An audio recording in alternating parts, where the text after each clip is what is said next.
Today I am going to unbox and set up the Kreg Track Saw.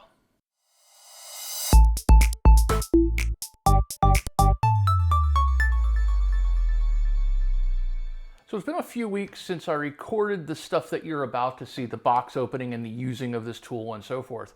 And as I was doing editing, I realized that there was something I wanted to discuss to put this into context. Here's the thing, I have never been a woodworker or really anyone who felt particularly safe around power tools with the exception of maybe a power drill. Up until I got my first 3D printer, I didn't build anything that wasn't in software. I was pretty much afraid of tools like this and afraid of any power tool, didn't know how to use it, hadn't much experience on it. The last time I did anything resembling it was making a bowl and shop class. So I am not a power tool guy, and most of my audience, while they may or may not be power tool folks, are definitely digital people. In other words, they're people who are IT professionals or people interested in tech, that kind of stuff. And so I wanted to talk about why I'm starting to cover more sort of workshop tools in addition to all the tech geekery that I normally cover. And the reason for that is really simple. Two factors. Factor one is more and more of us are at home and are now responsible for doing our own work at home, whether that's modifying things, building cabinetry, fixing stuff, and things like that, because COVID isn't permitting us to bring in the typical help or contractors we might otherwise have had.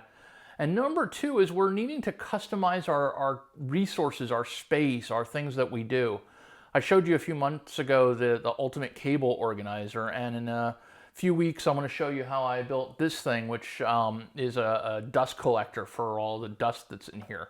But the thing I want to point out is that for makers, for people who are doing DIY work, the tools don't begin and end with things that have bits and bytes. And this was a discovery for me that I found a little challenging to absorb, because for me, every tool I previously had a processor in it. And you know, this may well have a processor in it, I don't know, but it certainly isn't something that I can program.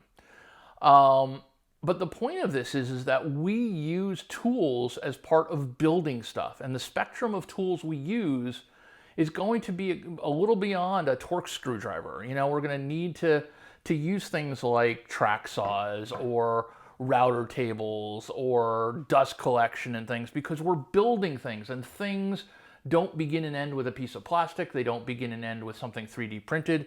They don't begin and end with code. They often require the shielding around them. They require the box around them and stuff like that. So I'll end it on that, and I'll open this thing up and I'll show it to you. This is a much safer tool than your typical circular saw, which is what I bought like 20 years ago in a kit, because it sits flat, the blade isn't shown, and it prevents backlash. So it's actually safer for newbies than some of the traditional tools that we looked at. But I just want you to think about the fact that being a maker, being a tech person in 2021 means that you're gonna go beyond just digital tools and need to learn how to use tools overall. And so with that, let's take a look at how to use this tool. So the Kreg Track Saw is commonly called the Kreg Advanced Cutting System because it comes with this table thing and all that. But I just got the track saw and the track because I don't think I really need an extra table in here. I don't really have enough room for tables as it is. Now I will tell you that unlike the Kreg pocket hole jig, which Kreg provided me as part of the ultimate cable organizer project, I paid for the track saw and the track out of my own money, so it's just mine. Anyway, let me get it set up and see what it does. It comes in comes with a case. I did not know whether this unit came with the case or not, but there's a case. So the main event is the saw itself, which is a little heavier than expected, but not bad. This is the dust collector. There's the saw. It looks like there's a manual, and that's it. looks like that is the sum total of what's in the main box. I'll put that over here for the moment. There is the saw. And you're seeing the business end of it. So there's the tracking controls. This little guy here is meant to prevent kickback. And when it's like that, pointing this way, it'll go back. When it's like that, it has the braking system. Various gauge-y like things are here. This is the tilt gauge, and this is the depth gauge. And then there's a bunch of other little parts, like this thing over here is a splinter guard, and I'm gonna have to take that off to be able to set this whole thing up. But for the moment, I'm just gonna put this over here and open up the track. There it is, there's our track. And the track end piece and some little screwby things. Let's move everything else in here. So let's just set the track down, get rid of this box, and take a quick look. We're looking at a big honking piece of aluminum with various guides. This is the edge that it cuts on up here. And then on the other side, already beginning to pick up some sawdust, are the grippies designed to keep the thing from moving, which at least on my workbench are seriously grippy. This fits over there and screws right into this track thing here. So there's an actual track here that it screws into. Now I will admit I'm a little surprised. I was kind of expecting some kind of hole on this thing so that there was a place to hang it, but we don't have such a thing, so be it. This little guy gets pushed back over there. This goes in here.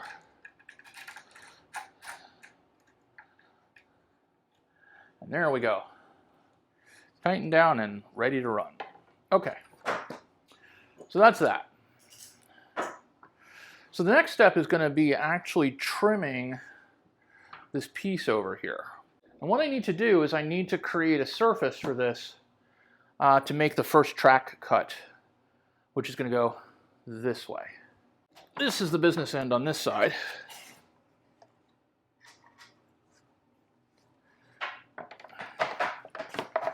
And it fits on here. You're supposed to go back and forth, but you notice I can't pull it back. When it's like this, I can pull it back or forward. That's the anti-kickback capability, and again, if I flip the red button, it won't come back.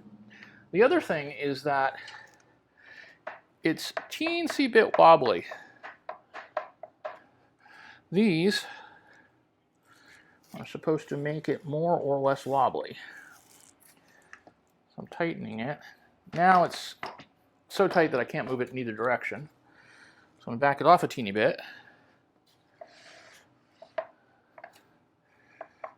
There's still a teeny bit of wobble, so let's... There we go. No wobble. Perfect. Okay, so that's that set up. Okay. So we are technically prepared to start to make that first cut. I won't lie. I will tell you I am nervous. I am always nervous using a saw the first time, and very often I'm nervous using a saw the 10th time. But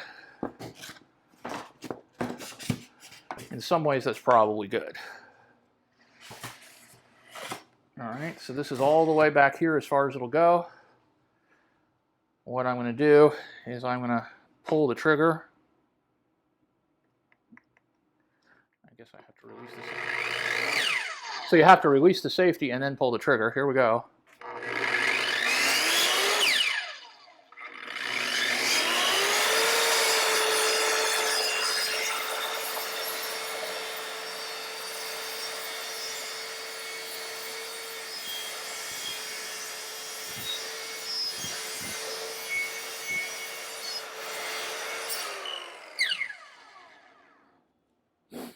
Wow, I will tell you that's a wee bit nerve-wracking. Let me move this here, because I left it on anti-kickback, which is probably smart. And check this thing out. I don't know if you can see this or not.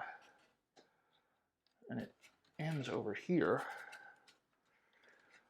I guess that's as far as the saw will go, but I have this sort of ribbon of what almost seems like filament. That is what was cut off the edge of the track. And now the track saw is ready to use. It left a little tiny indent in my foam, which is to be expected, but there you go. All right, so I'm gonna put this stuff away and make a couple of cuts and then tell you my final thoughts.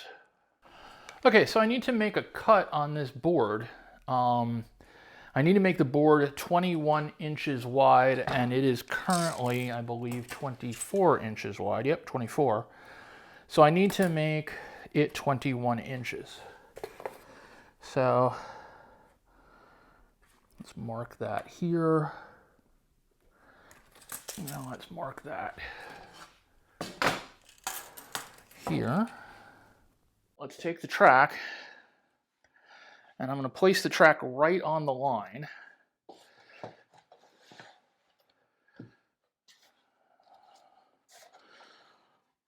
I didn't put on safety glasses. Right up front, when I use the camera and I'm narrating, you can't really, I find I lose track of what I'm doing. And part of that is the safety glasses, which is never a good thing. Okay, so now I do want to change one thing on here. I'm cutting through 1/2-inch plywood. So I want to bring this down a little past 1/2 inch, like right there. All right, here we go. Bring it all the way back, plugging it in. I'm going to set the kickback thing so that it won't go backwards, and I'll make my cut. Ready?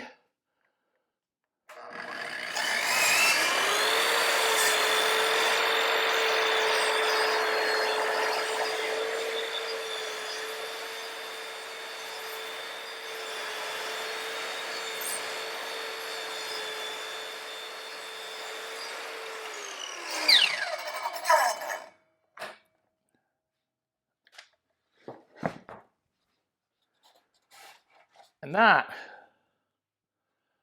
is a seriously smooth cut. Well, let me take these off so I can see you guys. That was not bad. It's pretty cool how nice and smooth and clean this cut is. It's much smoother than almost anything else I've cut with. And it was easy. You just placed the track didn't move even slightly, and boom. So there you go. That's the Kreg Track Saw, what they call the adaptive cutting system. My name is David Gewirtz for ZDNet's DIY IT. Go out there and make something awesome.